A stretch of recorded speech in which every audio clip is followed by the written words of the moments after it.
قرآن عظیم نے بے شمار مقامات پر مظاہر فطرت کے متعلق غور و فکر کرنے کا حکم عطا فرمایا ہے۔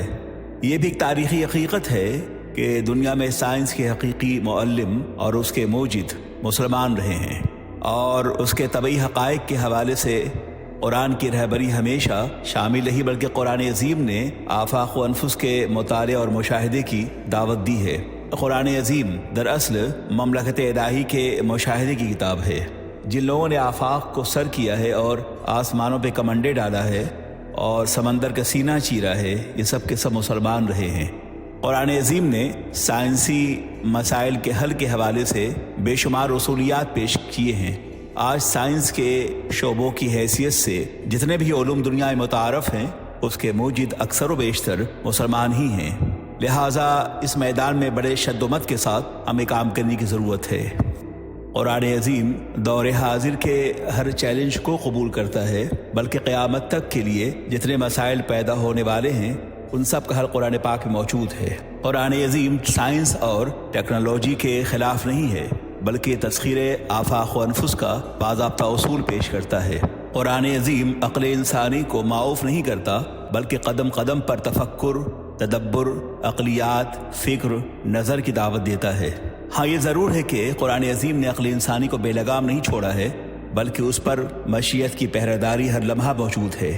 قرآن عظیم نے دنیا کا معاشی نظام، معاشرتی نظام کی بنیاد انصاف، اعتدال اور توازن پہ رکھا ہے۔ قرآن عظیم کا معاشی نظام، معاشرتی نظام، تجارتی نظام بلا شبہ بے مثال ہے۔ یہ رنگ، نسل، جغرافیہ اور وطنیت کے تصورات سے بالاتر ہے، جہاں آقا اور غلام ایک صف میں کھڑے ہوئے محسوس ہوتے ہیں۔ قرآن عظیم نے عالمی نظام امن اور عالمگیر اخوت کی تعلیم دی ہے اور اس کا پرجوش داعی ہے۔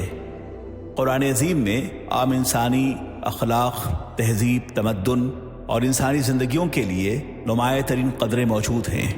قرآن عظیم نے تہذیب الاخلاق، تدبیر منزل اور سیاست مدنیہ کے حوالے سے ایک تفصیل ہے جس سے انسانی دنیا کو آگاہی بخشی ہے۔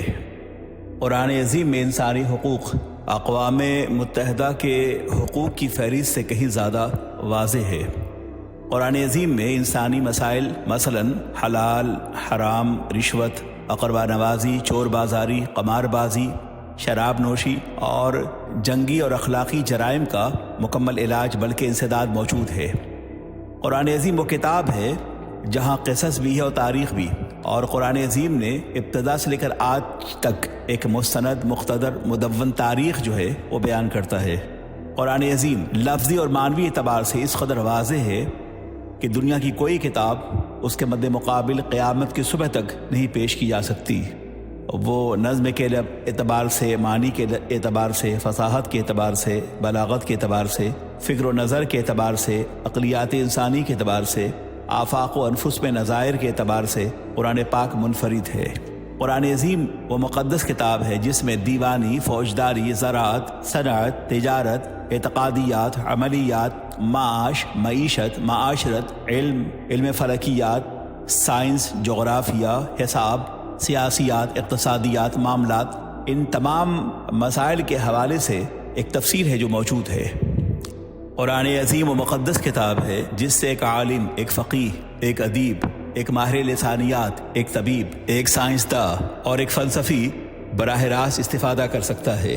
فرانس کے مشہور اور معروف مفکر ڈاکٹر مورس نے اپنی ایک کتاب میں اس بات کا تذکرہ کیا ہے کہ قرآن عظیم فصاحت و بلاغت کا سمندر ہے، یہ ایک لاسانی اور نادر نمونہ ہے جو اپنی خصوصیات کے اعتبار سے بے مثال ہے۔ وہ لکھتا ہے کہ قرآن عظیم وہ عظیم الشان الہامی کلام ہے جو کروڑوں انسانوں کو جس پہ فخر حاصل ہے۔ قرآن عظیم اپنی خوبی کے اعتبار سے، اپنی مطالب کی خوش اسلوبی کے اعتبار سے یہ کتاب تمام کتابوں پر فائق ہے، بلکہ ہم یہ بھی کہہ سکتے ہیں کہ قدرت کی ازلی عنایت نے انسان کے لیے جو کتابیں فراہم کی ہیں ان سب سے بہتر یہ کتاب ہے جسے دنیا قرآن عظیم کی حیثیت سے جانتی ہے۔ اس کے نغمے انسان کی خیر و فلاح سے متعلق فلاسفہ یونان کے نغموں سے کہیں زیادہ بڑھ کر ہیں۔ اس میں آسمان اور زمین کے بنانے والے کی حمد و ثنا موجود ہے۔ اس کا ہر لفظ اس خدا کی عظمت سے لبریز ہے جس نے یہ دنیا بنائی اور ہر ایک چیز کو اس کی استعداد کے مطابق رہنمائی کی ہے۔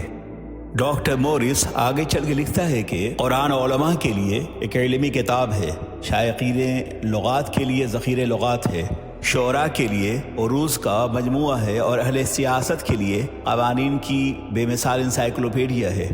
تمام آسمانی کتابوں میں جو حضرت داؤد سے لے کر حضرت عیسیٰ تک نازل ہوئی ہیں، ان میں کوئی ایک کتاب بھی قرآن عظیم کی چھوٹی سی صورت کا مقابلہ نہیں کر سکتی۔ مفکروں، قانون دانوں، انشاء پردازوں اور شاعروں کے سر اس کتاب کے آگے جھکے ہوئے محسوس ہوتے ہیں۔ اس کے مطالعے سے ہر لمحہ ایک نئی کائنات سے آگاہی میسر آتی ہے۔ شاہراہ حیات کا ہر گوشہ نمایاں اور روشن محسوس ہوتا ہے۔ یہ وہ قرآن پاک ہے جس کے اسرار ایسے ہیں جو کبھی ختم ہونے والے نہیں ہیں۔ بڑے بڑے شعراء اور انشاء پردازوں نے اس کی فصاحت و بلاغت کا لوہا مانا ہے اور اس کے آگے سرخمیدہ نظر آتے ہیں۔ یہ ایک بل کھاتا ہوا سمندر ہے جو موتیوں سے بھرا ہوا ہے۔ خود میں نے اس الہامی کتاب کے اثرات کو ہمیشہ محسوس کیا ہے۔ یہ وہ کہہ رہا ہے جو فرانس کا مفکر ہے جسے دنیا ڈاکٹر موریس کے نام سے جانتی ہے۔ ایسے ہی ایک انگریز مفکر لکھتا ہے کہ قرآن عقائد اور اخلاق پر مبنی قوانین کا ایک مکمل ضابطہ پیش کرتا ہے۔ اس میں ایک مکمل اور وسیع جمہوریت کے تمام آئین موجود ہیں۔ اس میں انسان کے لیے رشت و ہدایت بھی ہے، انصاف، عدالت، فوجی تنظیم، تربیت اور مالیات کے اصول بھی موجود ہیں۔ پھر عوام اور غربا کے لیے، ضرورت مندوں کے لیے، ان لوگوں کے لیے جو محتاج ہیں اور غربت کی سطح سے نیچے جینے والے ہیں، جو افراد انسانی کا اٹوٹ حصہ ہیں، ان کے لیے قانون سازی کی ہے اور معاشرے میں عزت کا مقام قرآن عظیم نے انہیں دلایا ہے۔ اور ان سب باتوں کا سنگ بنیاد ذات باری کا سچا عقیدہ ہے جس کے قبضہ قدرت میں انسانوں کی قسمت کے باغ و ڈور موجود ہیں۔ ایسے ہی نیپولین جو بہت مشہور فاتح، وہ لکھتا ہے کہ میری خواہش ہے کہ دنیا میں قرآن کے اصولوں اور قوانین کی بنیاد پر حکومت کی جائے، کیونکہ اسی میں بنی نوع انسانی کی حقیقی فلاح اور بہبود منحصر ہے۔ قرآن کی تعلیم کا یہ اثر تھا کہ کچھ زمانے کے بعد فرانس ہی سے جمہوریت کی روشنی دنیا میں پھیلی ہے۔ وہ آگے پھر لکھتا ہے نیپولین کہ وہ دن دور نہیں جب دنیا کے مختلف ممالک کے قابل، تعلیم یافتہ اور دانش مند افراد سے مشورہ کر کے ایک ایسی عالمگیر حکومت قائم کروں گا جو قرآنی اصول پر مبنی ہوگی۔ قرآن ہی کے اصول سچے ہیں اور انہی پر کاربند ہو کر انسان امن اور سچی خوشی حاصل کر سکتا ہے۔ دنیا میں قرآن پاک کے بغیر امن کا حاصل کرنا ناممکن ہے۔ قرآن پاک اپنے ماننے والوں کو، اپنے پڑھنے والوں کو امن کا درس دیتا ہے۔ یہی وجہ ہے کہ یہ کہنا قرآن پاک کے باب میں کہ اس نے اپنے پڑھنے والوں کو تلوار اٹھانے کی دعوت دی ہے، ظلم اور جبر کی دعوت دی ہے، بلا شبہ یہ غلط ہے۔ جیسا کہ پروفیسر آلنڈ نے بھی اور ڈاکٹر سروجنی نائیڈو نے بھی اپنی کتاب میں اس بات کا اعتراف کیا ہے کہ اسلام تلوار کے زور سے نہیں پھیلا۔ جو اسلام ہم انڈونیشیا کے ساحل سے لے کر اور ویسٹ انڈیز تک دیکھتے ہیں، یہ اتنا وسیع و عریض اسلام کا آفاقی تصور یہ تلواروں کی زور سے نہیں پھیل سکتا۔ اگر اسلام تلواروں کی زور سے پھیلتا تو اسلام کی تاریخ کا مطالعہ کرنے والے وہ اچھی طرح جانتے ہیں کہیں بھی نہیں پیغمبر کی تعلیمات سے، نہیں قرآن عظیم سے، اور نہیں پیغمبر کے صحابہ سے، اور پھر اس کے بعد کے مسلم بادشاہوں کے نظام حکمرانی سے ایسی کوئی بات سامنے آتی ہے۔ اور آپ یہ اچھی طرح جانتے ہیں کہ کم و بیش 1000 سال تک مسلم بادشاہوں نے، حکمرانوں نے ہندوستان پہ حکومت کی ہے۔ اگر وہ چاہتے تو اپنی تلوار کے زور پر پورے ہندوستان کو، جہاں انہوں نے اپنے قدموں میں جھکا لیا تھا، جو افغانستان کی سرحدوں سے لے کر اور تبت کے کناروں تک تھا، اتنا وسیع و عریض ہندوستان، یہ مسلم حکمراں چاہتے اگر تو یقینی طور پر اس ملک کے ہر گوشے میں اسلام کی حکومت ہوتی اور کوئی بھی ایسا فرد باقی نہ رہتا جس کا سینہ اسلام سے روشن نہ ہوا ہو۔ مگر انہوں نے جبراً لوگوں کو اسلام لانے پر آمادہ نہیں کیا، بلکہ یہ کام صوفیہ کا تھا جو اپنے اخلاص اور محبت اور ایثار پیشہ دل کے ساتھ وہ لوگوں میں جاتے اور جن کی خانقاہیں تذکیر و اصلاح کے لیے ہر لمحہ سجی ہوتی، اپنے اور بیگانے سب وہاں حاضر ہوتے اور ان کی بارگاہ میں بیٹھ کر عشق الہی کا جام پیتے، نگہو دل سنوارے جاتے، محراب دل کو انوار الہی کا آئینہ دکھایا جاتا، پھر اگر وہ آمادہ ہوتے، ان کا دل چاہتا اگر تو ان کے ہاتھوں پہ ایمان لے آتے۔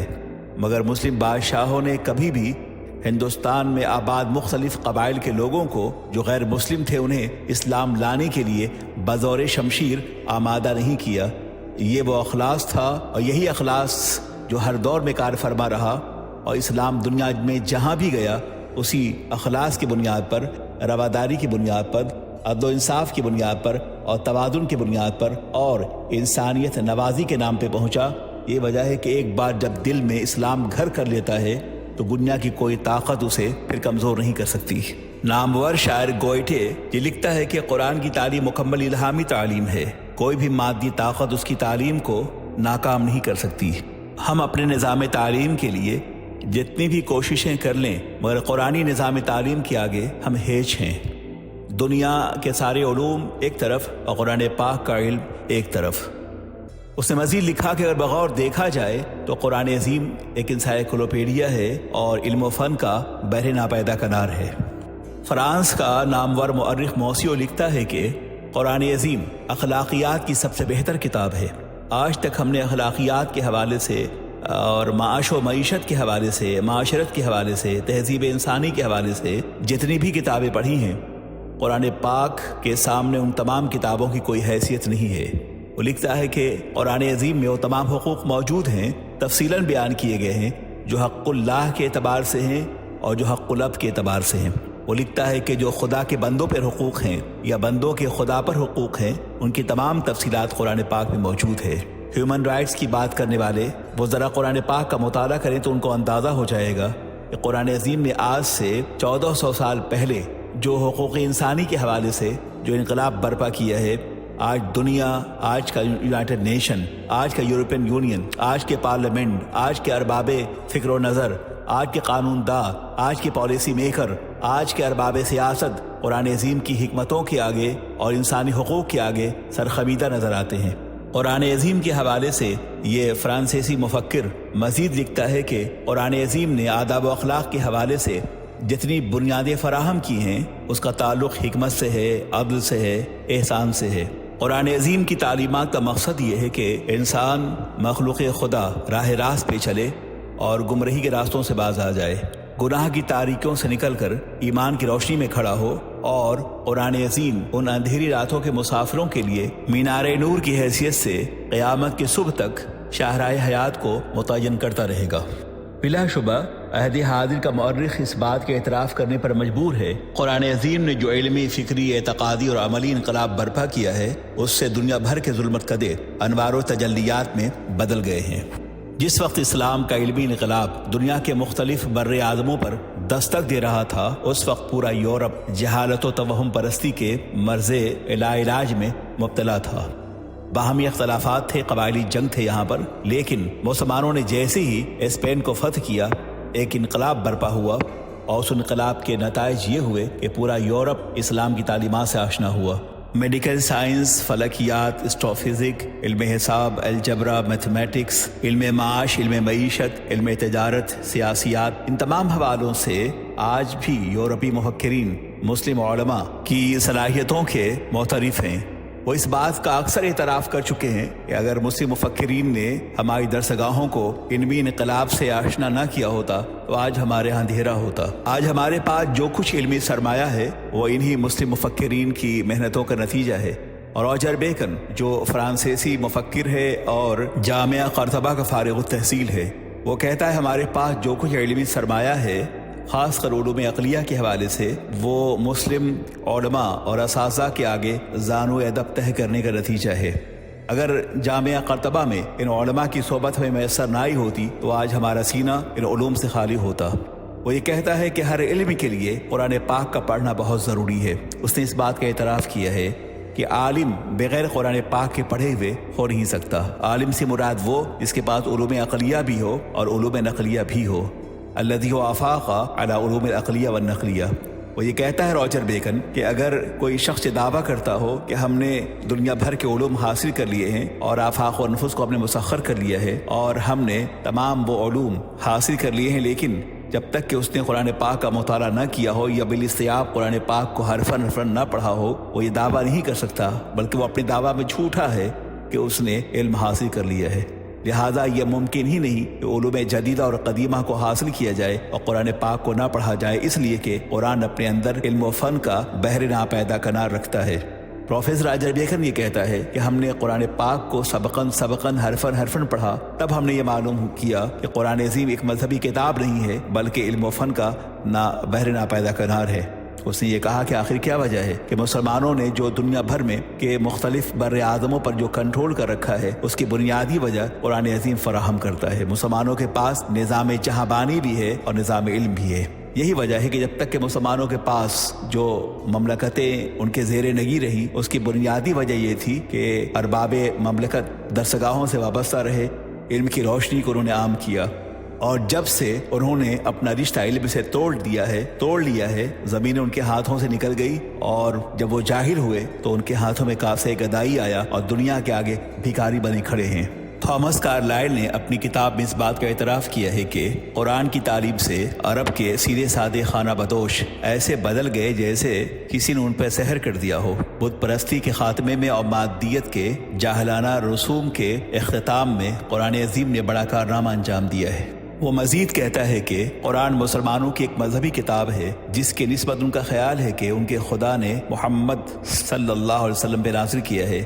اس کتاب پر اگر غور کیا جائے تو یہ عالم انسانیت کے لیے بہترین رہبر ہے۔ اس میں تہذیب ہے، شائستگی ہے، تمدن ہے، معاشرت ہے، اور اصلاح احوال کے حوالے سے تمام ہدایات موجود ہیں۔ اگر یہ کتاب صرف دنیا کے سامنے ہوتی اور عالم انسانیت کی اصلاحات کے لیے کوئی ریفارمر، کوئی مصلح نبی پیدا ہوتا تو یہ کتاب عالم اسلام کے لیے بلکہ پوری دنیا کے نظام حیات کے لیے کافی تھی۔ بلا شبہ قرآن عظیم اپنے ماننے والوں کو، اپنے پڑھنے والوں کو حوصلہ مندی کی تعلیم دیتا ہے۔ اس میں ایسے اصول بیان کیے گئے ہیں جس پر عمل کر کے ایک ایسی قوم پیدا ہو سکتی ہے جو بڑی بڑی سلطنتیں قائم کر کے دنیا کی قیادت کر سکتی ہے۔ اس قوم کو حق حاصل ہے کہ وہ دنیا کی قیادت کرے، اس لیے کہ ان کے ہاتھوں میں ایک ہاتھ میں قرآن عظیم ہے اور اس کے دوسرے ہاتھوں میں سنت رسول ہے، ان کے پیغمبر کا لائحہ و نظام حیات ہے جو فاتح عالم ہے۔ دنیا کی کوئی طاقت مسلمانوں کو کمزور نہیں کر سکتی بشرطے کہ وہ اسی نظام حیات کے ساتھ زندہ رہنا چاہیں جو قرآن لے کے جلوگر ہوا ہے اور صاحب قرآن لے کے جلوگر ہوئے ہیں۔ یقیناً قرآن پاک ایک اعجاز ہے، معجزہ ہے میرے سرکار کا، آقا دو جہاں کا، سید الانبیاء کا، دو عالم کے تاجدار کا، عالم نور کے پیکر لطیف کا، عرش الہی کے مستن نشین کا، رحمت عالم کا، جو اپنے اثر و نفوذ کے لحاظ سے ہر دور ہر زمانے کی قیادت کرنے والا ہے۔ قیامت کی صبح تک کے جتنے مسائل ہیں اس کا حل قرآن پاک نے پیش کیا ہے۔ یہ قرآن پاک کا اعجاز ہے، لیکن قرآن پاک کے اس اعجاز کا اثر وہی لوگ قبول کر سکتے ہیں جن کے پاس دل بینا ہو، جن کے پاس سوچنے اور سمجھنے کی صلاحیت ہو، جن کے پاس محنت کرنے والا دماغ ہو، جو چشم بینا رکھتے ہوں، جن کی آنکھوں میں نور ہو، روشنی ہو، جن کی آنکھ دیکھ نہ سکیں تو یقینی طور پہ آفتاب کی روشنی بھی چراغ راہ نہیں بن سکتی۔ آج پھر ضرورت ہے کہ ہم قرآن پاک پڑھیں، عمل کریں اور قرآن معاشرہ قائم کریں۔ ہمیں نظام مصطفیٰ کے غلبے کے لیے اور اس کے نفاذ کے لیے قرآن پاک سے قریب ہونا ہوگا۔ جب تک کہ ہم قرآنی تعلیمات سے اپنے فکر کو، اپنے شعور کو، اپنے ذہن و دماغ کو آراستہ نہیں کریں گے، دنیا میں کوئی انقلاب ہم برپا کر نہیں سکتے۔ بلا شبہ جس میں نہ ہو انقلاب، موت ہے وہ زندگی، روح امم کی حیات، کشمکش انقلاب۔